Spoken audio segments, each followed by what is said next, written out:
Hello everyone, in this video we will be discussing part 2 in our Overcoming Forgiveness series. If you have not watched the first series, please go back and watch the last video. Why is it important to forgive and overcome forgiveness? Well, ultimately we want to get to a place where we are kind to those who have hurt us. Why do we want to be kind to those who have hurt us? Well, when you are kind to others, we step into God's freedom, peace, and blessing, especially those who have hurt us. We break curses and cycles of hurt. We show others what truly being Christ-like is about, which ultimately makes them want to know more about Christ, right? We invite God's favor into our lives where we reap 100-fold blessings and miracles and breakthroughs. And ultimately, we store up an eternal reward that will be great in heaven, according to Luke 6:35. If you have not read that chapter, go read it. It is awesome. Welcome back to my channel. This is Bold and True in Christ. I am LaQuinta Obedi. On this channel, we pour back into our members with teachings, prayers, and testimonies to help strengthen them in their wilderness seasons, valley seasons, to help them overcome spiritual attacks and spiritual warfare. I'm your prayer partner on this journey as we continue to walk the walk of faith and boldness and truth. If you have any prayer requests and or testimonies, please feel free to email me at obedilaquinta@gmail.com, and I will be more than happy to pray for you. So jumping on into this part 2 of the series. Have you ever been hurt by anyone you love or trusted? I'm pretty sure that we all have, right? We have to realize and remember that most of our enemies are going to be people that are close to us. If someone you don't know hurts you and does something wrong to you, it hurts, but it doesn't really break you like someone that you loved and trusted. So we have to realize that most of our enemies are people that are close to us or have been close to us. And that's why it hurts so bad, right? And so the pain runs a little bit deep. And the last thing you feel like doing is showing kindness. But as followers of Christ, we are called to walk a different road, the road of love, mercy, and forgiveness. Today, I want to share 3 spiritual ways to be kind to those who have hurt you. So, with that being said, we're going to go right into it. Number 1 is pray blessings over them. That's Luke 6:28. So I am reading from the NLT. In the NLT, chapter 6, verse 28. I think I'm going to go a little bit up. We're going to do verse 27. It says, "But to you who are willing to listen, I say, love your enemies. Do good to those who hate you. Bless those who curse you. Pray for those who hurt you. If someone slaps you on one cheek, offer the other cheek also. If someone demands your coat, offer your shirt also. Give to anyone who asks, and when things are taken away from you, don't try to get them back. Do to others as you would like them to do to you. If you love only those who love you, why should you get credit for that? Even sinners love those who love them. And if you do good only to those who do good to you, why should you get credit? Even sinners do that much. And if you lend money only to those who can repay you, why should you get credit? Even sinners will lend to other sinners for a full return. Love your enemies. Do good to them. Lend to them without expecting to be repaid. Then your reward from heaven will be very great, and you will truly be acting as children of the Most High, for He is kind to those who are unthankful. For He is kind to those who are unthankful and wicked. You must be compassionate, just as your Father is compassionate." So when reading that, I realized there's not too many of us that are just going to turn a cheek when someone hit us, right? It's just not realistic.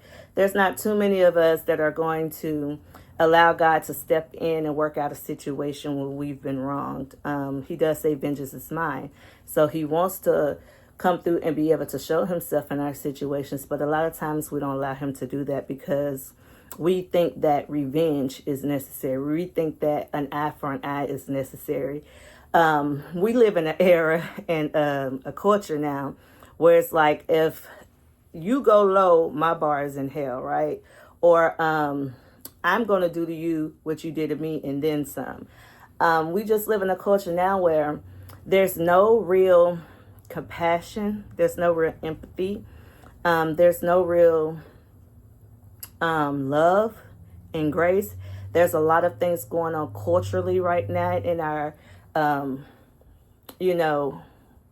media, social media, political media, all that stuff where you're seeing sides divided, and not having empathy for the other side, right?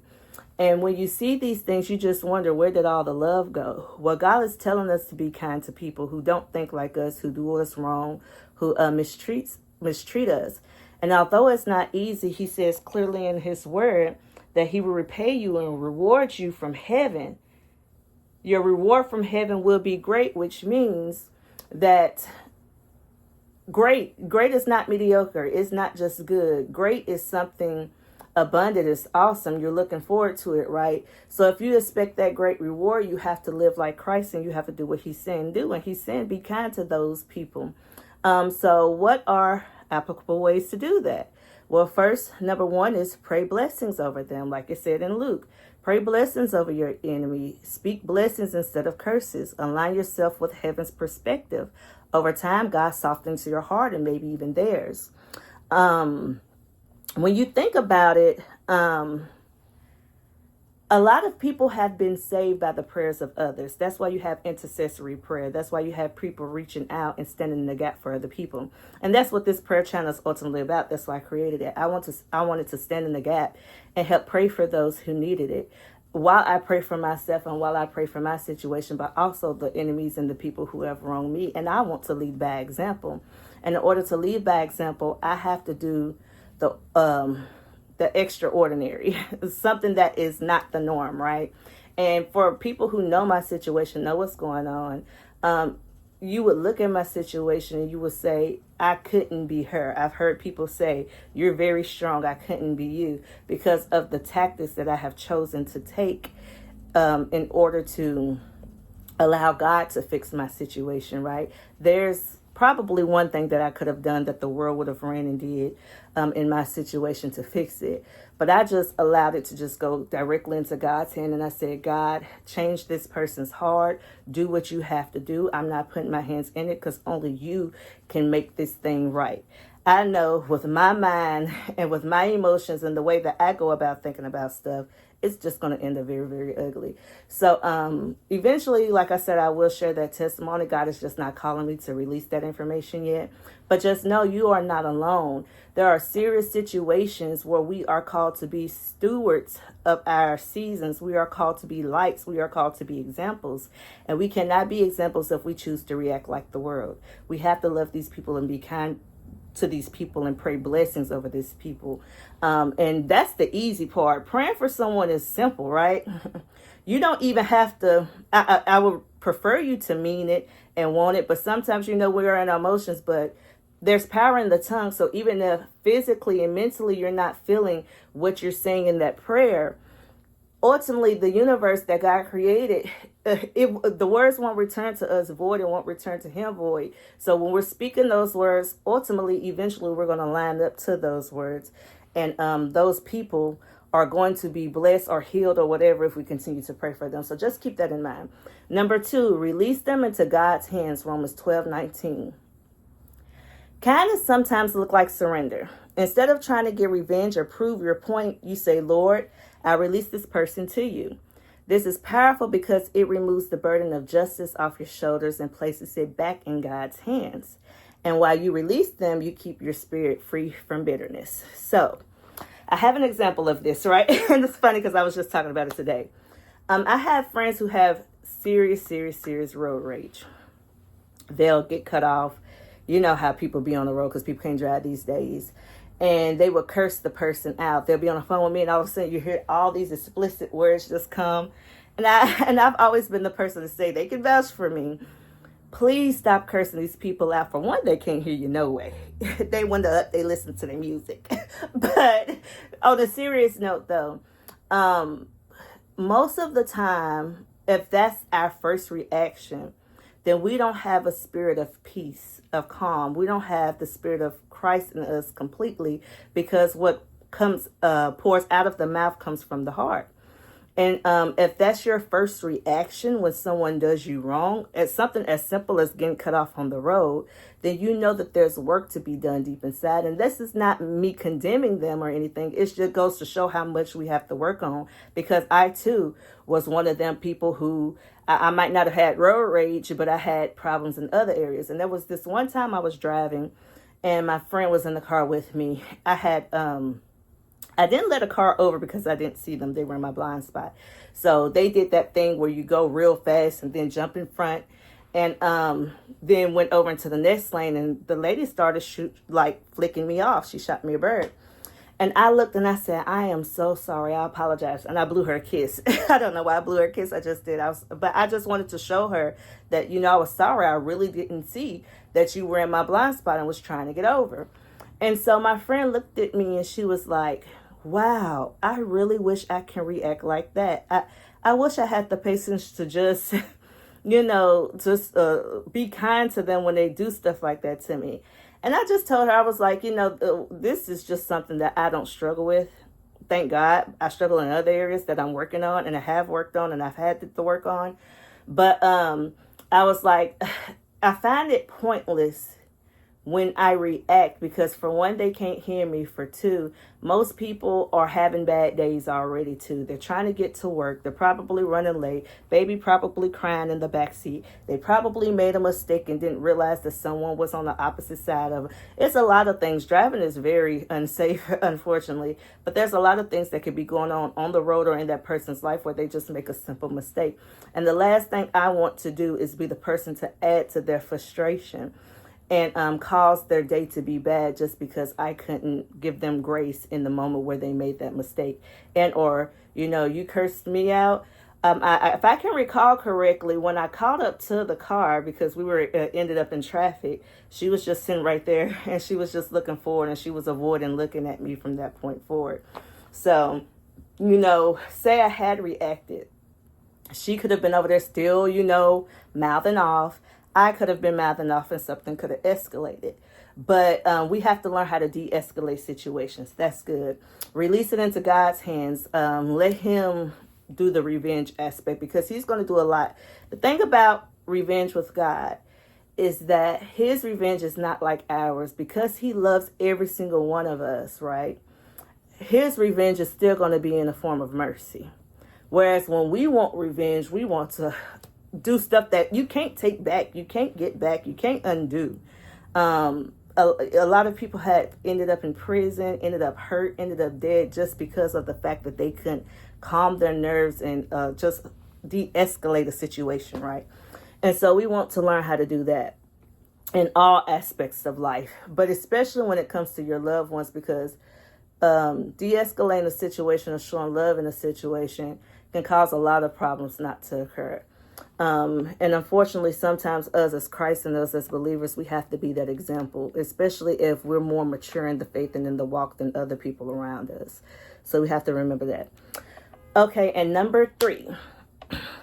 Number three is serve them in spirit. John 13:14-15. Jesus washed Judas' feet, knowing Judas would betray him. That is radical kindness. Sometimes serving someone who hurt you doesn't mean giving them physical access again, but it can mean serving them in spirit. For example, exceeding for their healing, declaring God's promises over their life, or fasting for their deliverances. That's showing kingdom kindness that flows from Christ within you. And that's what I've been doing in my walk and in this journey. In my suffering season, I've been learning how to still pray in spite of for my enemies. Every day I wake up and I say a prayer of blessing for them. As hard as it is, as hard as I don't want to, I still pray over them. I still pray, God does the miraculous for them, because I know that if God does and performs what he's supposed to do in their lives, they're going to in turn treat me better anyway. And so I can't make them do any better. Evil don't overcome evil with evil. And ultimately the Bible says overcome evil with good, which means that's a principle. It means it works. If you're being good, ultimately, eventually, you're going to overcome evil, because good is just more powerful. Love is more powerful. It has always been. So keep that in mind. Some examples of that is Joseph's brothers. Joseph and his brothers in Genesis sold him into slavery. Joseph forgave them and provided food and safety for them during the famine. A lot of family members would have been like, especially in this culture today, would have been like, who are y'all?